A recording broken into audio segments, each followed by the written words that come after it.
बहुत बहुत धन्यवाद राखी जी, और आपको बधाई कि आज हमारे जो हाउस का संचालन है वो आप कर रहे हैं। और जैसा कि मेरे से पहले संजीव भाई ने बोला और भावना बहन ने बोला, ये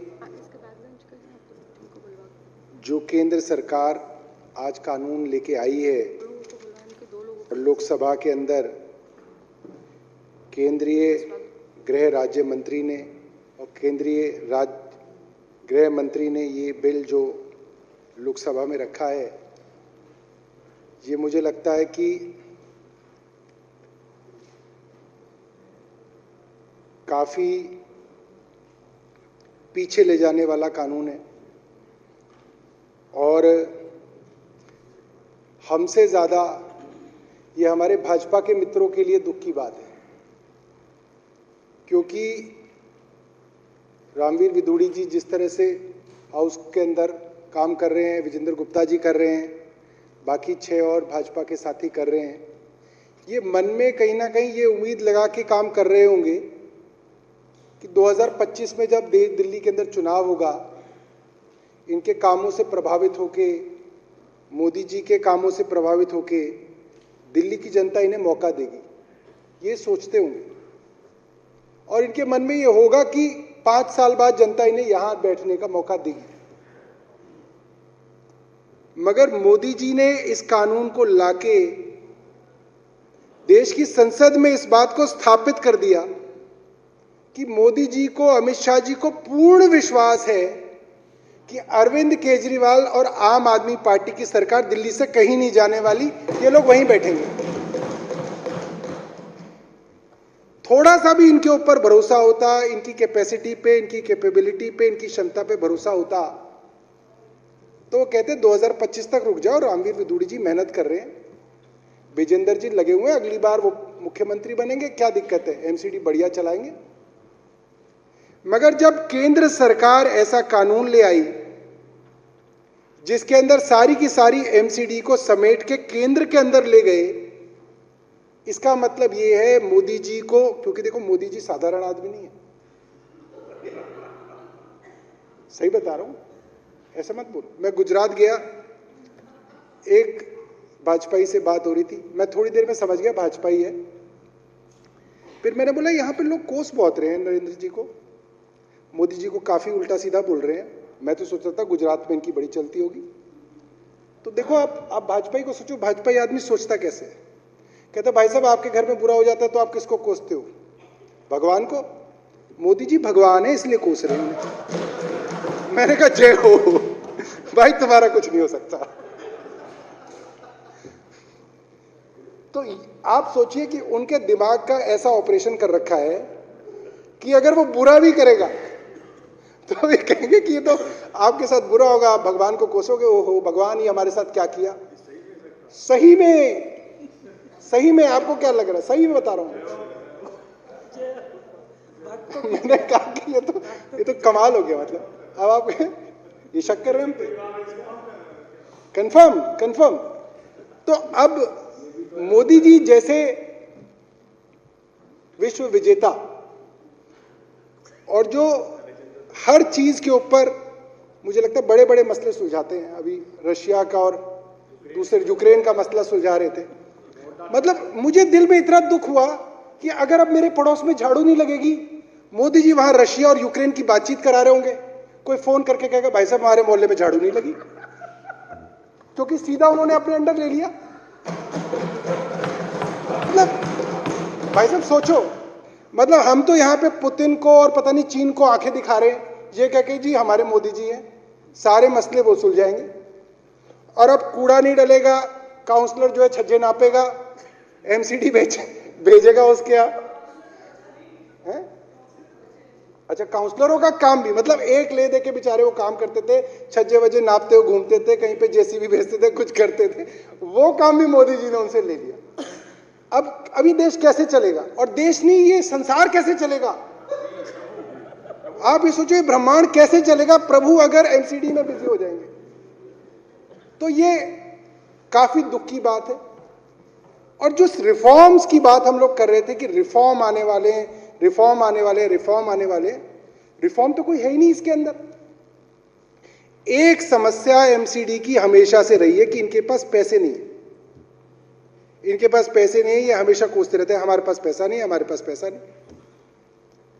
अब इन्होंने तीन जगह पैसा नहीं था, इन्होंने अभी कर दिया, तो अब पैसा कहां से आएगा ये नहीं बताया।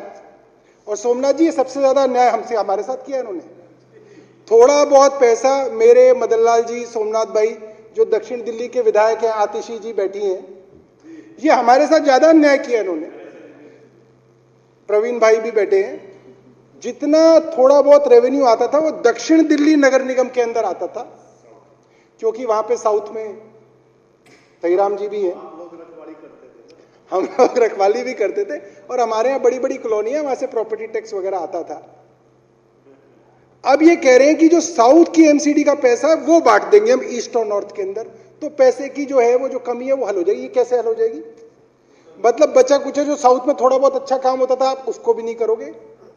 आपको तो ये कहना चाहिए था कि भाई साउथ की हालत ठीक है, तुम अपना चलाते रहो, ईस्ट में हालात खराब है, ईस्ट में मोदी जी दे देंगे पैसा, नॉर्थ में हालात खराब है, नॉर्थ में मोदी जी पैसा दिया करेंगे, तो हालत अच्छी हो जाएगी।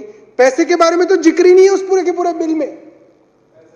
फाइनेंस कमीशन क्या करेगा, आगे कैसे बदलेगा, उसके बारे में कोई जिक्र नहीं। मतलब जो फाइनेंस कमीशन पहले करता था वो अभी भी करेगा, दिल्ली सरकार से जो ग्रांट जाते थे वो अभी भी जाएंगे। मतलब कटोरा लेके तो हमारे आगे ही बैठेंगे फिर से, तो बदलेगा क्या? हाँ, जो कंट्रोल है वो सारा का सारा जो है केंद्र सरकार को ले रहा है, तो इसके अंदर रिफॉर्म्स कोई नहीं है। तीन चीजों को मिला के एक कर रहे हैं, और उसके बाद चुनाव कब कराएंगे मुझे तो पता नहीं। किसी को इन्होंने हायर किया है कंसल्टेंट को, उसको बोला कि भाई हर महीने सर्वे होगा दिल्ली में, जब तक हम जीतते नहीं तब तक हम चुनाव नहीं होने देंगे। अब देखो ऐसे क्या, अच्छा और वो सर्वेयर भी जा जाके परेशान करेगा दिल्ली वालों को, कह रहे भाई साहब इनका कुछ बढ़ा ऊपर, कह रहे अभी ना बढ़ा, उसके पैसे बनते रहेंगे। वो बार बार जाएगा, कह जी कुछ हुआ इनका, कह रहे नहीं हुआ, कह रहे आगे टालो और टालो टालो। तो ये तो चुनाव कभी होंगे ही नहीं। या फिर हम सर्वेयर को पैसा वैसा देके कहें इनको कह दो कि भाई बढ़ गया इनका, ये चुनाव तो करा ले। यही एक तरीका है कि इनके सर्वेयर को भाई अपने लोगों को दिल्ली में कहो कि भाई 1-1.5 महीना इनकी वाह वाह करने शुरू कर दो कि ये बहुत बढ़िया चल रहा है, बहुत मोदी जी का चल रहा है, और इस बार ये आने वाले। इनका सर्वेयर जैसे रिपोर्ट देगा ऊपर कि भाई साहब सही सब सेट मामला है, क्या कराओ चुनाव, तो कुछ ना कुछ करना पड़ेगा।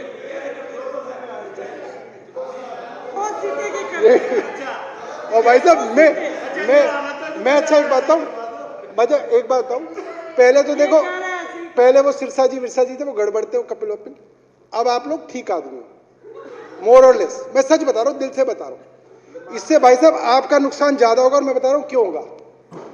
एमसीडी के पाप का घड़ा भरा हुआ है, लोग पूरी खुंदक में उनसे।